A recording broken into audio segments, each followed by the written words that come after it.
जी, आज आप मेरा एक मंत्र मान लीजिए। इस मंत्र को अगर आप रोज़ करते हो तो आपके जीवन के सारे दुःख मिट जाएँगे। मैं कोई साधु या संत नहीं हूँ और आपको पता है कि ये मंत्र मैं ऐसे मंत्र नहीं देने वाला जो कि स्पिरिचुअल हो, मतलब कि जो भावनात्मक हो, ऐसा कोई मंत्र नहीं है।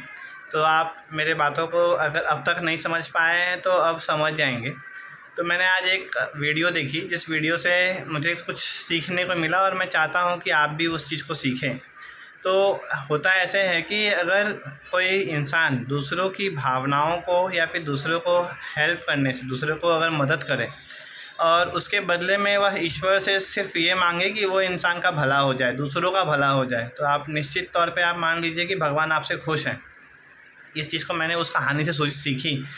और एक चीज़ और सीखी कि अगर भगवान आपके कर्म से खुश है तो आपके कर्म का जो फल है वो बहुत अधिक मिलता है। मतलब यदि आप समझते हो कि आपको 10,000 रुपये आप कमा सकते हो तो आप उस जगह पे आप 12,000 कमा लेंगे, 2,000 ज़्यादा कमा लेंगे।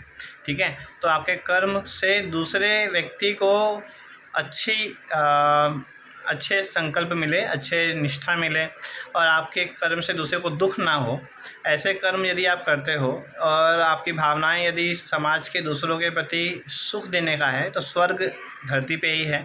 हमें मरने के बाद स्वर्ग जाने की ज़रूरत नहीं है, हम जीते जी ही स्वर्ग की प्राप्ति कर लेते हैं। बहुत खुश होते हैं हम यदि हम दूसरों के चेहरे पे खुशी ला पाते हैं तो मैंने और हमारे जो परिवारजन हैं वो ये कोशिश करने की कोशिश कर रहे हैं कि हम दूसरों के चेहरे पे खुशी लाएं। जैसे कि फॉर एग्ज़ाम्पल मैं ट्यूशन पढ़ाता हूं तो हमारे बच्चों को यदि अच्छे मार्क्स मिले तो उनके माँ बाप और उनके बच्चे दोनों भी खुश होते हैं और आसपास के जो लोग हैं जिनके पास वो बच्चे रहते हैं, जिस बिल्डिंग में वो रहते हैं, जिस पर्यावरण में रहते हैं, वो भी खुश होते हैं।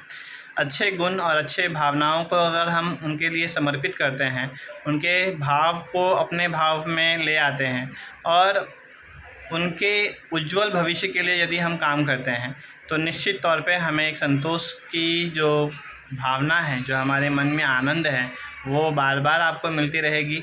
तो आप कोशिश कीजिए कि आप परोपकार की भावना से काम करें। काम तो करना ही होगा, परोपकार की भावना से काम करेंगे तो आपके जीवन में इस मंत्र के जपने से आप अपने जीवन को यथार्थ रूप से जी पाएंगे। जय श्री कृष्ण।